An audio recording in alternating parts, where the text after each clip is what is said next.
Lockhart police officers responding to this rural stretch of road on a sunny afternoon in June 2020 encountered a horrific crash. A large Ford truck had sped through a stop sign near State Highway 130, mangling this Honda Accord, critically injuring its driver, Pam Watts, and killing her 56-year-old partner, Jennifer Miller. They got me out, but they never got Jen out. She died 40 minutes later sitting in that vehicle. The other driver, Ryan Hartman, seen here in the front seat of an ambulance after being treated for minor injuries, was handled with kid gloves, according to Watts' attorney, after officers realized Hartman was one of them, a police sergeant from the neighboring town of San Marcos. I'm sorry this had to happen today. The accident's happened. You're in the same line of duty that we are. And while Lockhart PD was ready to release Hartman from the scene with nothing more than a citation for running a stop sign, that changed after his truck was flipped back on its wheels. Officers found a double-sized 24-ounce can of Dos Equis beer, still partially full. I want to cooperate, but at the same time, I caused the death of somebody. After Hartman refused to provide a specimen of his blood, he was detained on suspicion of driving drunk. It's worth noting that for some reason, officers did not have him do a field sobriety test or submit a breath specimen, standard procedure before getting a warrant for a blood draw. That warrant, carried out more than 3 hours after the fatal crash, showed that Hartman had no alcohol in his system, raising more questions about why he refused to cooperate at the scene. We wish that the police that responded would have performed a proper investigation. Watts' civil attorney, Justin McMinn, says during a deposition taken earlier this year as part of a lawsuit filed against Hartman, he was evasive about why he was driving with an open beer in his truck, a violation of state law.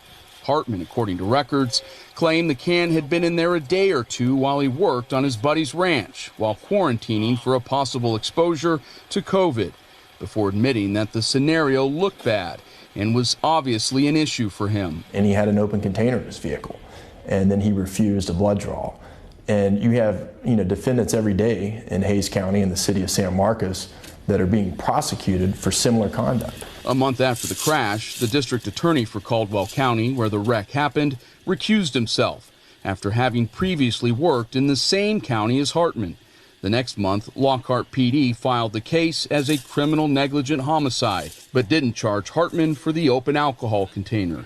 Last November, Hartman was no-billed by a grand jury. So San Marcos Police Chief Stan Standridge called the crash victim, Watts, to let her know he was returning Hartman to duty. Called me on November 19th when I was sitting at my neurologist parking lot getting tested for my brain injury to see what my deficits were, and he was already telling me that he was putting him back to work. What the police chief didn't mention, that despite the grand jury's no-bill decision, he and his department could still have taken its own action against Hartman, disciplining or even firing him, because they were still well within the 6-month window established by state law.